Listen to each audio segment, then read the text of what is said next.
ini adalah zat aktivator tambahan, yang mana bahan-bahan ini adalah hasil dari fosfat alam atau fluorapos.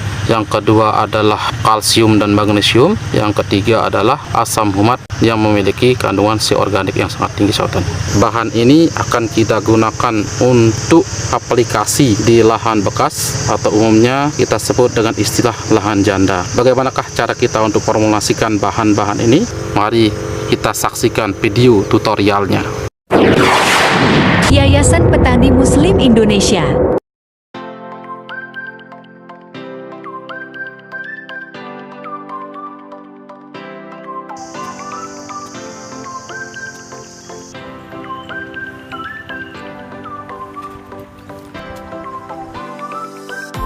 Assalamualaikum sahabat petani. Dalam video kali ini kami akan membahas tentang penggunaan zat aktivator tambahan atau ZAT yang pernah kita bahas pada video-video sebelumnya. Namun dalam video kali ini sahabat petani kita spesial menggunakan zat aktivator tambahan pada lahan sebelum ditanam, ya seperti di lahan kita yang di belakang ini. Lahan ini adalah lahan bekas, dulu pernah ditanami tanaman cabai besar, yakni varietas darmais. Nah, sebelumnya lahan ini pernah mengalami serangan penyakit virus pada musim kemarin, yakni pada bulan September, Oktober, dan November kemarin. Nah, sahabat petani, kenapa ini perlu kami bahas? Karena zat aktivator tambahan itu tidak harus kita gunakan pada fase ketika tanaman itu terserang penyakit virus, namun zat aktivator tambahan juga dapat kita gunakan pada lahan bekas sebelum kita melakukan pindah tanam. Nah, sahabat petani, kayaknya untuk membahas bagaimana formulasi dari zat aktivator tambahan serta unsur hara apa saja yang akan kita gunakan dalam membuat zat aktivator tambahan ini untuk lahan bekas. Namun alangkah lebih baiknya sahabat petani sekalian, kita mereview dulu kondisi dari lahan bekas tersebut. Mari sahabat petani. Baiklah sahabat petani, kita langsung turun ke lahan ini untuk mereview kondisi dari lubang tanam dari lahan bekas atau lahan yang sebelumnya pernah ditanami tanaman cabai besar dengan varietas darmais. Lahan ini sebelumnya sahabat tani pernah terjangkit serangan virus pada bulan kemarin, yaitu September, Oktober. Nah, namun kami ingin melakukan penjelasan dan penegasan sahabat petani, karena banyak beberapa dari para petani yang sempat bertanya kepada kami bagaimana kita melakukan penanaman atau teknis kita melakukan perawatan untuk tanaman yang akan ditanam pada lahan bekas, atau umumnya para petani mengatakan lahan janda sahabat petani sekalian.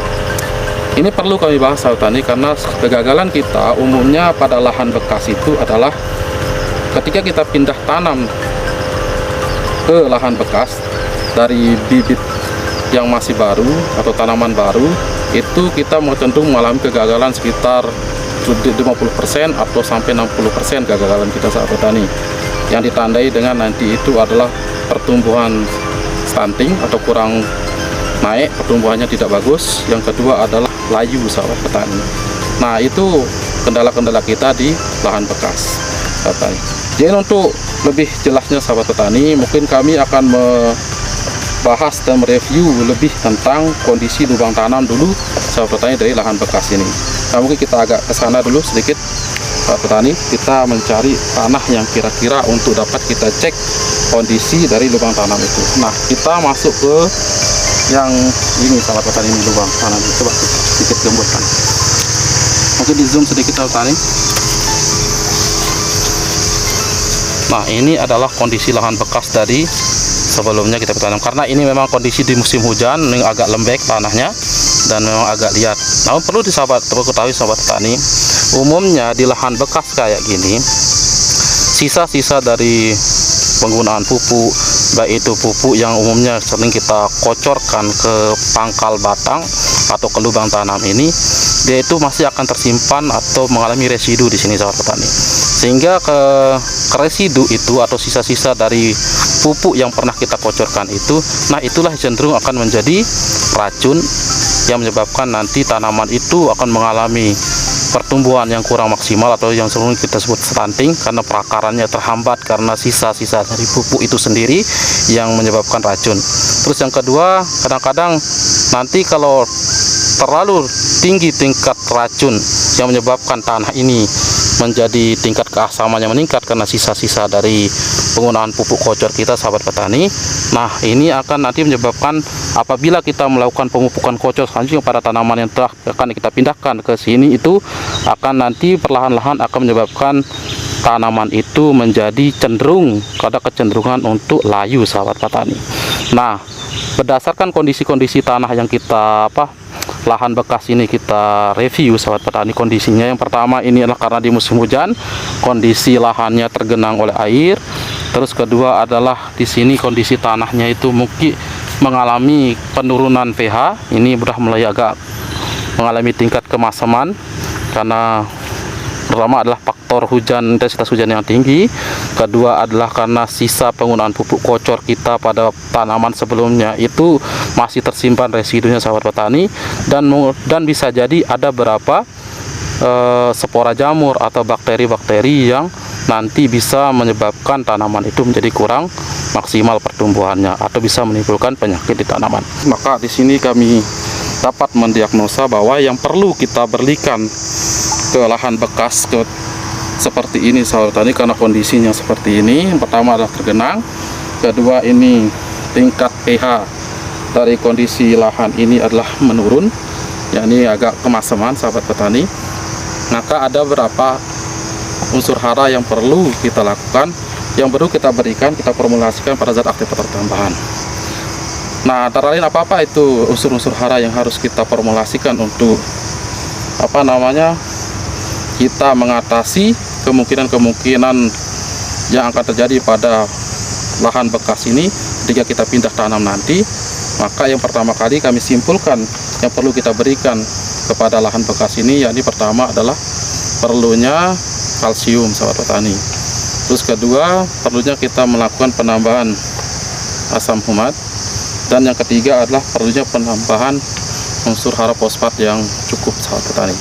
Nah, bagaimana kita untuk formulasi beberapa unsur tersebut sebelum kita melakukan pindah tanam, sahabat petani? Maka mari kita formulasikan apa-apa saja itu unsur hara tersebut. Mari. Baiklah, sahabat petani, berdasarkan hasil review kita mengenai kondisi lahan bekas, maka dapat kita simpulkan bahwa ada beberapa unsur hara yang harus kita formulasikan untuk membuat zat aktivator tambahan. Tadi pernah kita review bahwa kondisi lahan dari bekas tersebut, yakni pertama adalah tergenang karena faktor intensitas hujan yang begitu tinggi. Yang kedua adalah kondisi lubang tanam, di mana pH dari tanah tempat kita akan melakukan pindah tanam atau lubang tanam dari tanaman yang akan kita pindahkan itu adalah pH-nya menurun, ya ini mengalami kemasaman, sahabat petani. Maka berdasarkan kondisi-kondisi tersebut, maka ada beberapa unsur hara yang harus kita formulasikan untuk membuat zat aktivator tambahan untuk lahan-lahan bekas sebelum kita melakukan pindah tanam, sahabat petani. Yang pertama adalah di sini kami yang paling utama untuk menaikkan pH tanah itu adalah yang perlu kita berikan itu adalah unsur hara kalsium, dimana ini dengan formulasi unsur haranya, yang pertama kalsiumnya murni itu adalah 80%, terus magnesiumnya 19%, sahabat petani, yang kita gunakan, dan ada beberapa unsur mikro yang lainnya, yakni ada unsur tembaga dan unsur boron, sahabat petani, yang mana tujuan kita itu adalah untuk menaikkan pH tanah dari kondisi masam menjadi pH yang optimal untuk tanaman cabai besar, sahabat petani. Ini, sahabat petani, bisa nanti kita gunakan. Yang kedua adalah karena kondisi lahan bekas ini ada tumbuhnya beberapa spora jamur, terus kedua ada beberapa bakteri yang berkembang di lubang tanamnya, sahabat petani, yang mana bakteri dan spora jamur ini perlu kita melakukan penambahan C organik, sahabat petani, di mana C organik itu nanti akan menjadi bahan makanan dari bakteri yang awalnya negatif atau spora jamur yang awalnya negatif, nanti bisa dimanfaatkan menjadi bakteri atau spora jamur yang bisa menjadi positif untuk tanaman sahabat petani. Nah, di sini maka kita perlu akan melakukan penambahan si organik, yang mana si organik itu kita ambil dari asam humat sahabat petani. Di sini ada asam humat dengan kandungan si organik kurang lebih sebesar 68%. Sahabat petani, yang mana ini akan menjadi bahan makanan dasar dari mikroorganisme, baik itu spora jamur ataupun bakteri negatif yang ada di lubang tanam sahabat petani sekalian. Selanjutnya di sini sahabat petani, mengenai sisa-sisa dari unsur hara atau pupuk-pupuk yang pernah kita kocorkan sebelumnya pada lahan bekas yang kita review tadi, maka agar tidak menjadi unsur hara yang negatif, sisa-sisa pupuk atau residu pupuk yang pernah kita berikan itu, maka perlu kita melakukan pelepasan dari unsur-unsur tersebut dengan mengikatnya dengan beberapa unsur hara yang akan kita tambahkan dari zat aktif. Adapun formulasi dari kalsium dengan asam humat itu nanti akan melepaskan berapa residu-residu dari pupuk, seperti kelebihan nitrogen yang apabila bertemu dengan unsur hara kalsium sahabat petani itu akan diubah menjadi bukan menjadi nitrogen yang berbahaya untuk tanaman, yaitu akan dirubah menjadi kalsium nitrat, karena yang awalnya sisa residu dari pupuk tersebut yang berupa nitrogen yang berbentuk nitrit itu nanti akan apabila bereaksi dengan unsur hara kalsium akan berubah menjadi kalsium nitrat yang bisa langsung dimanfaatkan oleh tanaman itu sendiri menjadi bahan makanan sahabat petani. Nah, selanjutnya untuk meningkatkan kesuburan tanah itu sendiri, karena ini lahan-lahan bekas itu mengalami kekurangan unsur hara yang cukup besar ketika proses penanamannya, maka kita perlu menambahkan pupuk, atau di sini adalah kita dapat menggunakan unsur hara fosfat. Ini ada unsur hara fosfat yang kita ambil dari fosfat alam atau disebut dengan Florapos sahabat petani. Nah, ini adalah bentuk dari fosfat alam sahabat petani yang akan nanti kita formulasikan dengan asam humat dan kita formulasikan dengan unsur hara kalsium dan magnesium. Ini adalah fosfat alam yang kita ambil dari alam sahabat petani, di mana fosfat alam ini bisa diambil dari kotoran hewan seperti kotoran kambing atau kotoran-kotoran kelelawar sahabat petani. Nah, tapi ini juga bisa diekstrak dalam bentuk Florapos sahabat petani. Nah, ini biasanya banyak terjual di toko-toko pertanian sahabat petani dalam bentuk berdagang. Umumnya yang beredar adalah Florapos sahabat petani. Nah, ini adalah fosfat alam.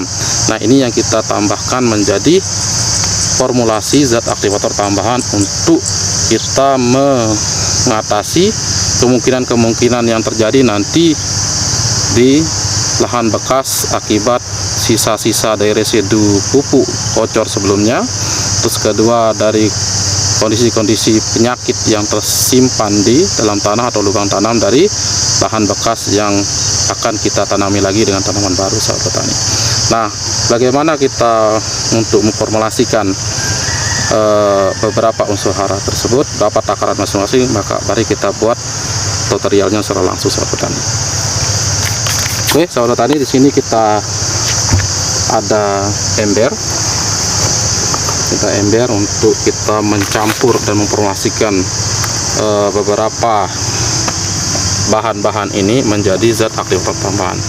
Yang pertama di sini kita menggunakan 1 kg pupuk Florapos sahabat petani, yaitu fosfat alam yang akan kita campurkan dengan 1 kg kalsium dengan setengah kilo asam humat sahabat petani.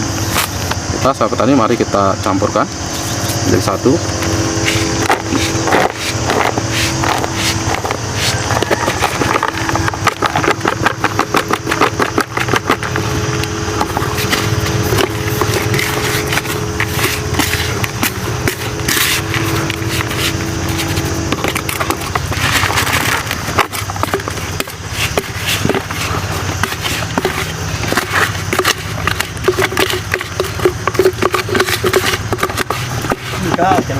agak kalau ininya.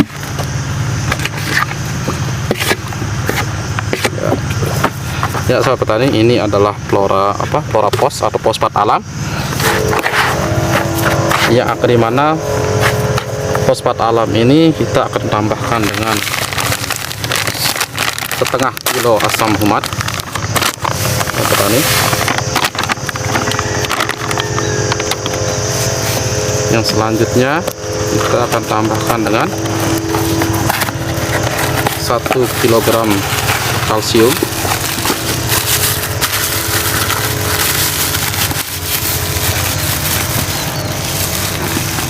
Nah, ini adalah teknis kita membuat formulasi dari zat aktivator tambahan untuk menangani kemungkinan terburuk dari lahan bekas atau lahan janda. Nah, ini kita campur jadi satu biar merata sahabat petani.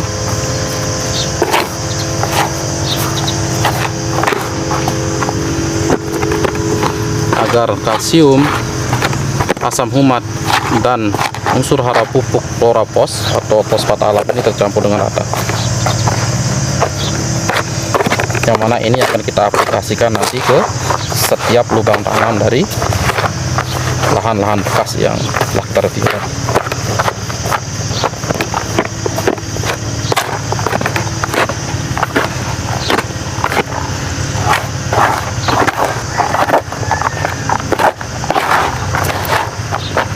Nah, manfaat dari ZAT ini sahabat petani, ini nanti akan meningkatkan, pertama adalah pH tanaman, kedua adalah mengubah mikroorganisme negatif di bekas lubang tanaman cabai atau tanaman horti lainnya, itu akan menjadi mikroorganisme positif untuk tanaman berikutnya.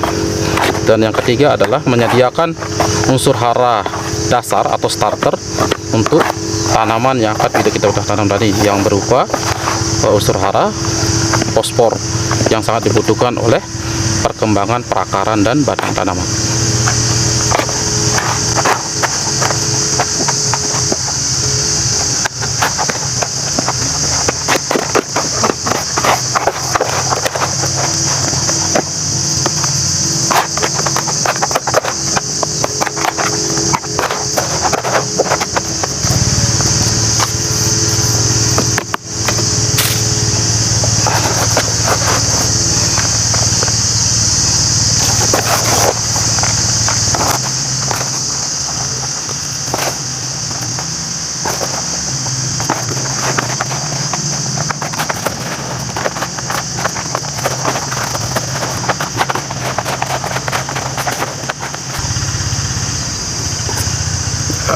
Sahabat petani, nah ini adalah bentuk zat aktivator yang nantinya kita akan aplikasikan di lubang tanam dari lahan bekas tanaman hortikultura, yang artinya adalah ini adalah cara kita untuk meningkatkan pH tanah dan meningkatkan kesuburan dari lahan. Ini adalah zat aktivator tambahan atau yang umumnya kita singkat dengan ZAT, yang mana bahan ini nanti kita aplikasikan pada lahan bekas atau yang umumnya kita sebut dengan istilah lahan janda.